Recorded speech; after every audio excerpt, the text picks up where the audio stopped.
Hello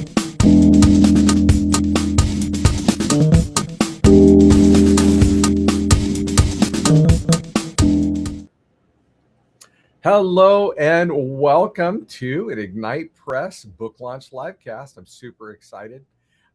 Today I am going to be sharing with you a wonderful author and a wonderful book.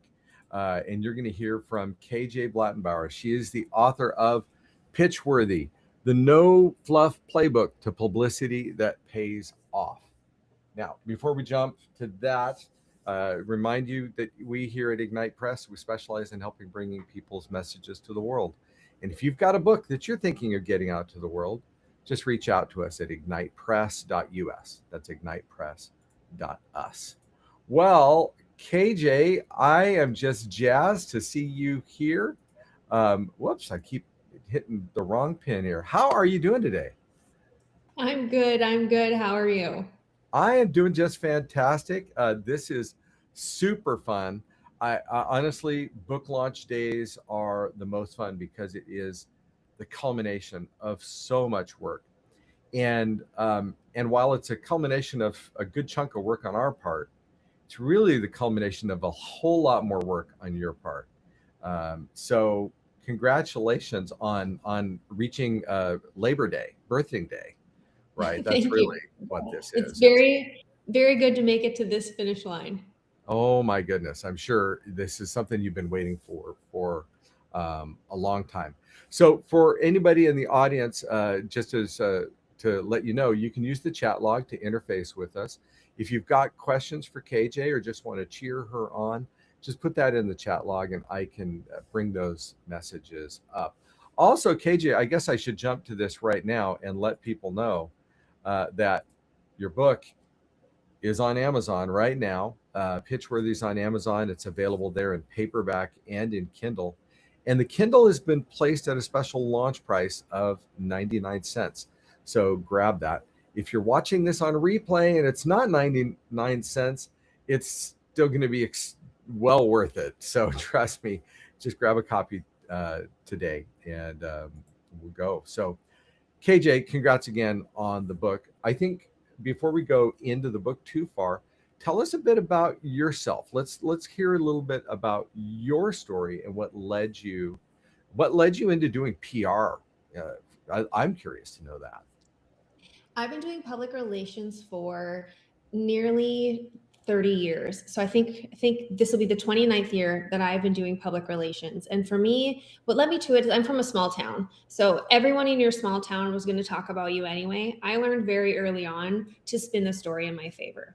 Like if we were going to get in trouble, I had to know what I was doing before I got home to tell my parents. So like I would get in the least amount of trouble of all of the friend group. I also am the only girl with an older brother and a younger brother. So I feel like the power of persuasion for what I wanted, get my brothers on my side, get my parents to do what I wanted.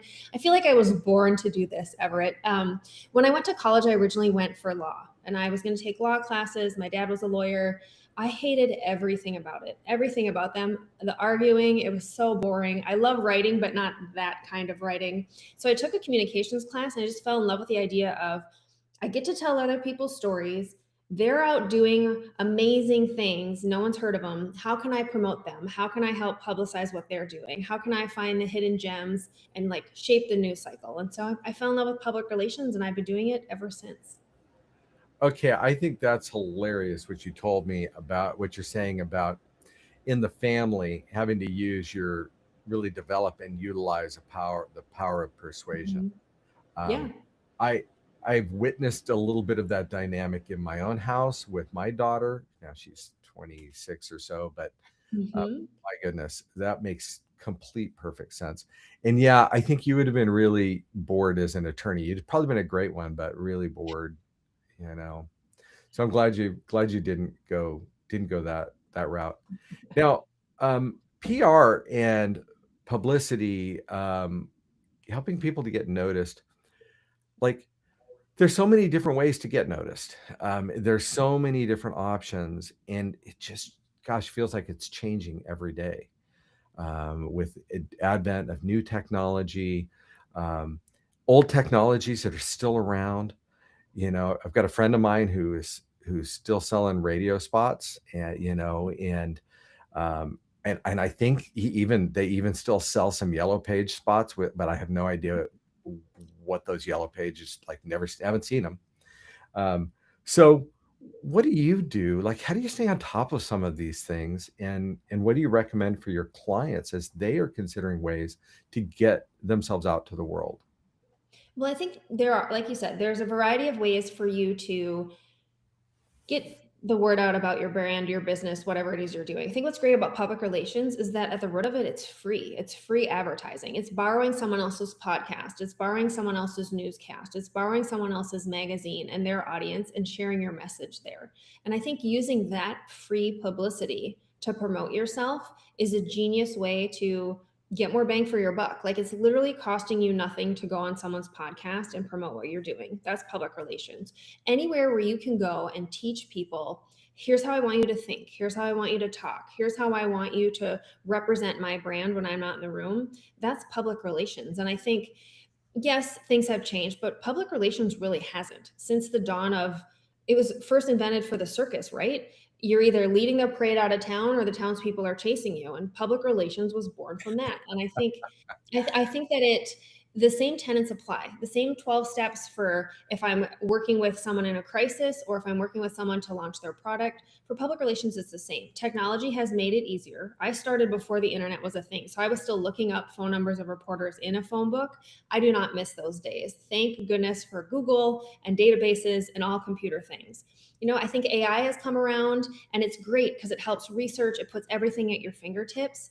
But what you'll never be able to replace in public relations and marketing and a lot of copywriting and in writing real books is the human aspect of it, the true story, the true emotion.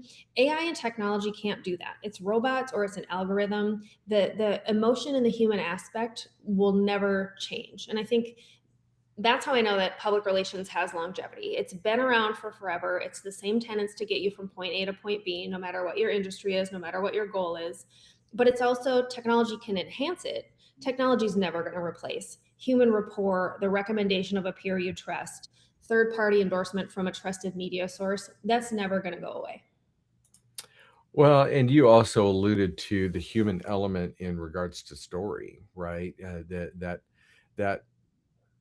that's the thing I feel like, at least for now, we can anchor ourselves on is the story and emotion, the things where AI is going to struggle more, at least for a while. And AI can't replace our stories, right? They can't replace our experiences and the things that we've done with our clients or something like that. So I love what you're saying there. Now, KJ, one of the things I love about you is that, so I get this impression that there are a lot of people out there that call themselves publicists, Mhm. that they talk a good talk, but they don't like do their own thing. Like, they're just happy to go tell everyone else, go, yeah, go do this, go do that, do the other. You have just completely gone the opposite direction with this. I think some people here would love to hear about your recent podcast tour. And I love the fact that what you said about podcast is you're really getting to borrow someone else's audience. Um, People really tend to, they really like put a lot of emphasis on building their own list, marketing to their own list, et cetera. And we know that's critical, but Right. um, finding someone else who has our audience, they've already done the work to assemble it. They've created the distribution, they take care of the tech, they do the editing, they do all of that. And you get to wander in there and be a valued guest. So why don't you tell us about your recent podcast tour and some of the results from it? And I, Sure. and I, and I say this in the sense of, this is some of the content here in this book, and the things like this is putting Pitchworthy to work. Like, It that's really what is. it is. It really is. I decided I've been lucky enough in my business that for the last 14 years of being an entrepreneur, I haven't had to advertise. I haven't had to promote myself. Everything has been referral from clients or friends of clients, and that sort of nature. I've been blessed that way. I haven't worked on building an email list because I never needed to send emails to my list. So when the book was starting to be born, when you're like, hey, we're going to need you to market this book, like someone's going to have to buy this book. And I'm like, oh, they'll just come. And you're like, no, build an email list. You need to start reaching out to people. I thought, well, I guess I'm going to have to start treating myself like a client. And so I believe, we're in January now. On September 29th, you put the fear of God in me that I wasn't going to have anyone to sell and promote this book to. And I thought, I'm a publicist. If I can't promote my own book, how good am I? So on September 29th, I put myself to work. I put a PR plan together for myself. I thought, what's my goal? Where's my target audience? They could be in print. They could be on the local news. They could be reading local newspapers. But when push comes to shove, most of my audience, they're busy running a business. They have so many things to do. They are multitasking. And so they're listening to podcasts. They have someone in their ear morning, noon, and night. I made it my goal to do a podcast tour. My people that are going to buy this book, my people that I think will benefit the most from Pitchworthy, my community, they're listening to podcasts. I myself do not have my own podcast, and starting a podcast was not in the cards because I was starting from scratch. I wouldn't have had time. So I did the borrowed method. I did public relations, treating myself like a client, working maybe 15 minutes every other night to pitch myself to a couple of places. Within a month, I was on 65 podcasts. By December 1st, I was scheduled on 165 podcasts. Now it's January 13th. I've probably had 25. I had 5 go live today, which is excellent timing for book launch day. I couldn't have planned it better myself. So I probably had 25, maybe 30 of those opportunities go live. I've had a huge influx of discovery calls for my regular business. So even before they could buy the book, I'm seeing great book sales today, which I'm so grateful for. But even before they could buy the book, I've probably done almost 6 figures in my regular business just from promoting the book, talking about the book, getting my expertise out there solely on podcasts. And I haven't added hours of work to my schedule. I've maybe added an hour, maybe 90 minutes of work to my schedule a week. Okay, amazing. Just incredible. So the other thing that you've created is this momentum because like we've talked before, podcasts, you don't get to control necessarily when they drop, and you certainly don't get to control when people actually listen to them. They could listen to them the day they drop, or they could listen to them months or weeks or years down the road. And so you've created momentum. Also, I recognize that probably a lot of those podcasts we're talking about, you haven't had a chance to record yet. They've scheduled you, and so there's that momentum that is still way out there. And I think what I love about what you're doing is it's something that I want really all of my authors to understand, and anyone who's going to write a book or think about writing a book. The book is the best marketing tool you'll probably ever create, but it is just a marketing tool. And so as we go through a launch like we're doing today, there's 2 launches happening. One is the launch of the book, where we're aiming to get bestseller status on Amazon and get the word out. But the bigger and more important launch is the impact on your brand. Yes. And you have taken that seriously, and you're just killing it. And there's more killing it to go, right? Because you want to tell people about your book tour, and I want people to understand this is not a typical book tour. You have done, like KJ, you're doing it. Oh, it's so great. So tell everybody about this. My favorite thing to say is, how hard can things be? And then I like to find out the hard way how hard things can be. And so I was thinking to myself, when the book launch comes out, I could either go quietly into the night and go about my day, or I could make a bigger splash with it. And the reason I wrote this book is because I truly do believe public relations can help literally anyone, whether they have $0, whether it's a side hustle, whether they are a startup or they just have an idea, all the way to 6 or 7 figures beyond. I know that this book can help you figure out the free ways to get word about your business, your product, your service, whatever it may be. And so I want to help people. I could go to my local Barnes and Noble, my local indie bookstore, and I could say, hey, I have a book coming out. Can we do a book event today? I want to sit at the table. I want people to come sign it. I could feed my ego that way. My ego would be very happy. I know my local bookstore would be more than happy to do that for me. But what I wanted to do is I wanted to get out there and I wanted to network with people. I wanted to hear their stories. I wanted to show how I could help people. I also kind of wanted to challenge myself to get away from my desk, from all the writing I've been doing, and work on my public speaking. And so I reached out to small business owners in areas all around the country and I said, "Hey, I have a book. It's coming out. Would you like to do a non-traditional book signing? I'm going to do a 30-minute, 20-minute, 30-minute public relations workshop for anyone who wants to come. Then maybe there could be 20 or 30 minutes of networking. If they want to buy a book, great. If they don't want to buy a book, whatever." But it's a great way for small business owners to learn something that tangible that they can go implement immediately to get the word out. For the people hosting me, it's a great way to bring people into your space. I'm promoting it, you're promoting it. We're, like we talked about earlier, it's borrowed lanes. It's each, using each other's audience to our advantage.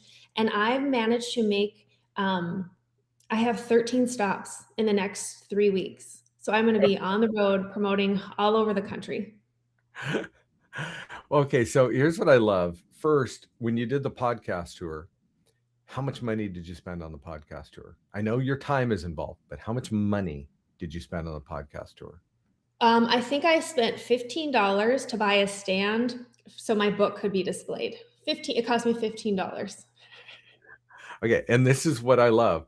The podcast tour, and there's different ways to do a podcast tour, right? Because Right. you can hire people to help arrange that. There are Mhm. tools out there, etc. But there's no ad spend. You're not Nope. spending money on a billboard or on a website or any of that, right? Now let's shift gears to your I can't even call it a book signing tour. It's not a book signing tour. It's a workshop tour. That's really what you're doing. So I You're like because it's public relations and because the book is called Pitchworthy, I'm calling each of those spots a pitch stop. So, little bracing reference. So I have okay. pitch Very, stops very all nice. over the country. Yeah. Yeah. Very nice. Pitch stop. Oh my gosh, that's so good. So you've got these pitch stops scheduled, and Mhm. this is going to cost you some money, right? Because you've got lodging, transportation, things like that. You're okay. Go ahead. I That's see the you. brilliance of this. Okay, so for a lot of my stops, it's bookstores. They're buying my book. They hadn't heard of me before. They're buying my book so they can have it there. They want to host author events. They want to have people. They're buying books for me to be there. I have a lot of stops that are like, "Oh, we'll pick up your airfare," or, "Oh, we'll pick up your hotel."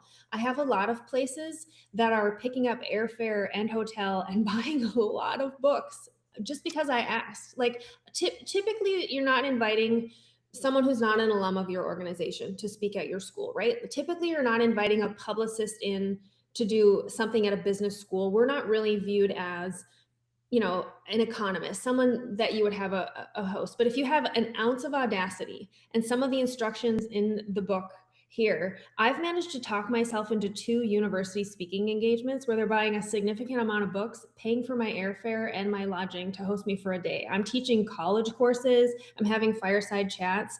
The book has opened up amazing doors for me. Before it even came out. Yeah. Before And it now even it's launch day. So we'll see what's next. So, and I love this, and I'm going back to reinforcing the 2 different launches happening, the launch of the book and then the Mhm. launch of what the book is doing in your brand. And um, I recognize if you do your pitch stops, if you sold not a single copy of books, not a single copy, Yep. you're going to get paying clients from these events that are Awesome. worth way more than the royalties will ever, than Mhm. the royalties could ever amount to. But the fact that you're leveraging the book, and let's be real, you're leveraging your experience and your accomplishments, and you're leveraging the authority that comes with being the author of a book to make these things happen. I just, man, I'm just so excited for you and and what you're doing. I'll be really excited to interview you again after your pitch stops. Yeah. We'll let you recover a little bit. We don't need to do it in 3.5 weeks from now, but Perfect. um, really incredible. The other thing that people should be reminded if they are doing, well, I'm sure you would say PR in general. It's certainly true with books, is it's a game of singles, right? It's not a game of home runs. It's a marathon, not a sprint. You're doing a sprint, right? Yep. You've created a sprint around your launch, and I imagine you would also tell people that there are times where you do sprints in PR and other times where you're really just playing the long game. Why don't we talk about that a little bit? Well, sure. I think, like everything else, if you're training for a marathon, most people don't just get right off the couch and then go right into marathon training. Some people do. It's a tougher road for them. There are other people who run base miles all year round. So they're consistently doing something every single day for their health and fitness. So they can literally go from base to running a marathon to back down, no questions asked, no problems, no issues. There are other people who are super ambitious and they take off like a rocket and they go from 0 to 100. I would say just because of where I was at, I never treated myself like a PR client. I never had to do that. I never had to put myself out there.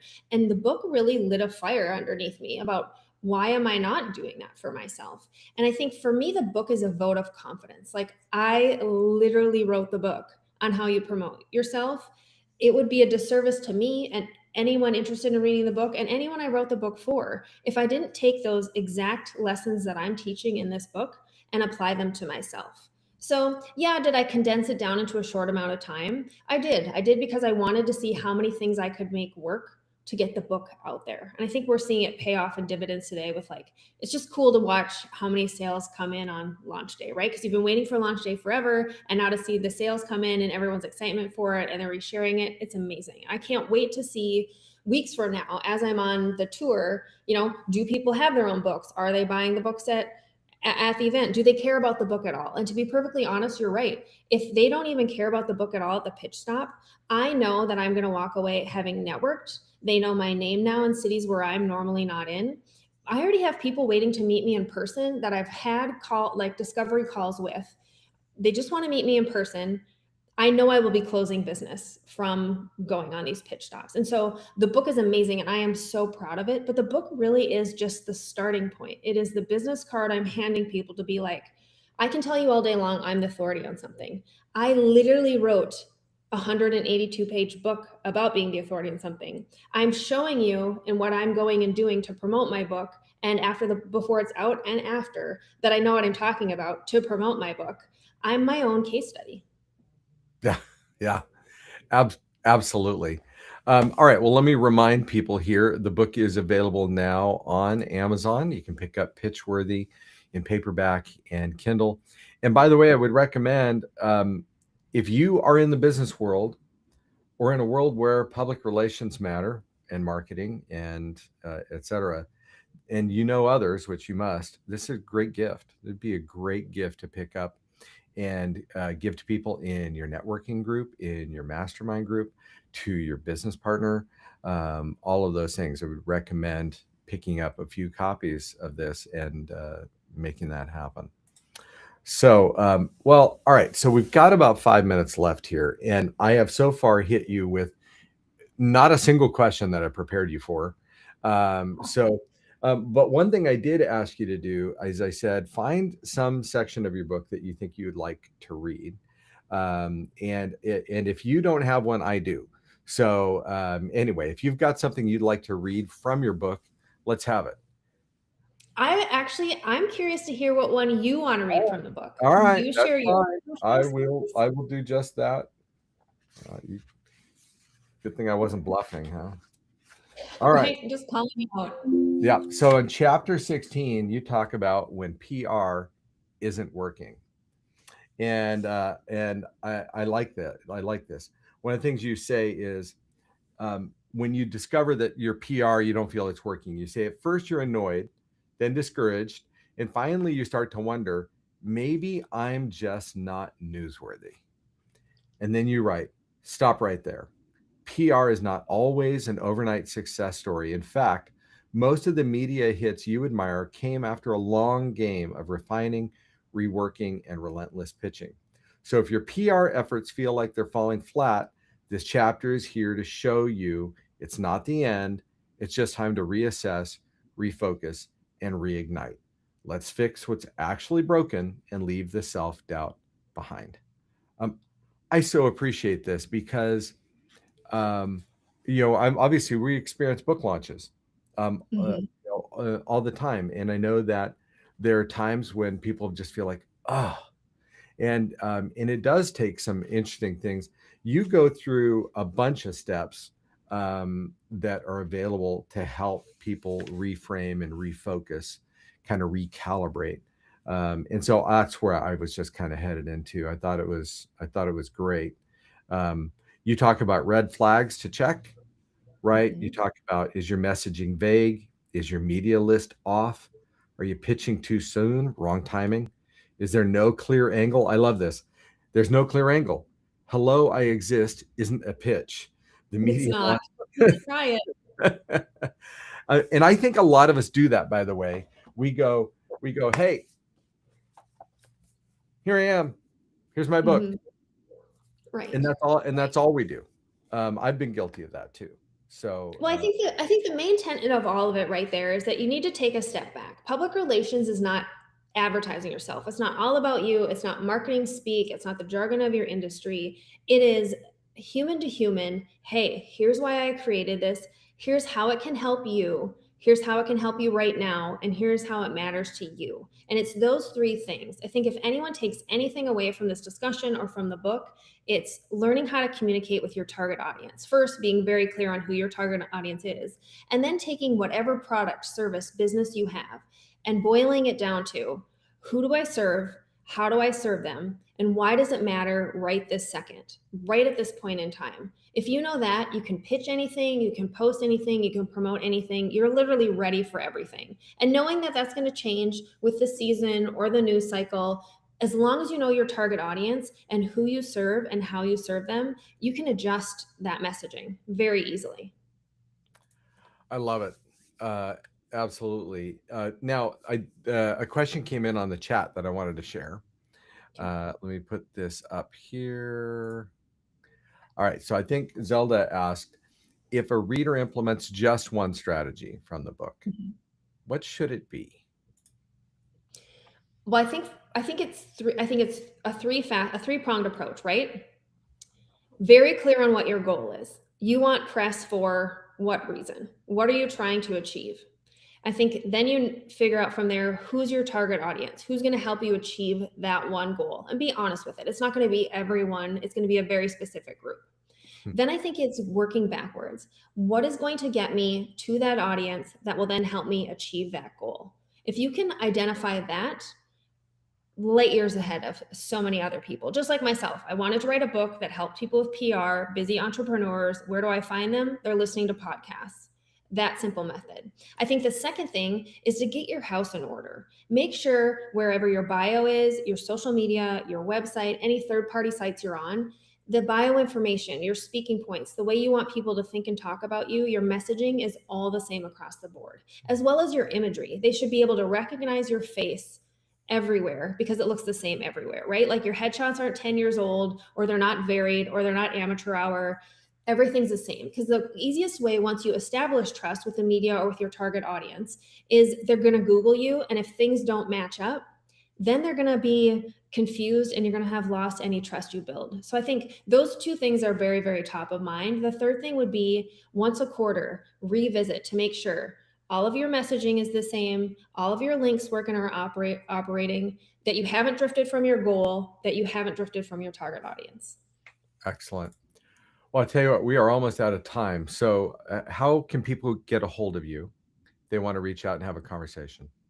Sure. You can find me on my website, hearsaypr.com. That's HEARSAYPR.com. Or I'm always on Instagram. I love a good DM discussion, and that's KJ Blattenbauer. All right. Well, so great spending this time with you, KJ. Congratulations again. Thank Well, you. thank you. And here we go. And great having all of you here with us. If you'd like to have a conversation about your book, reach out.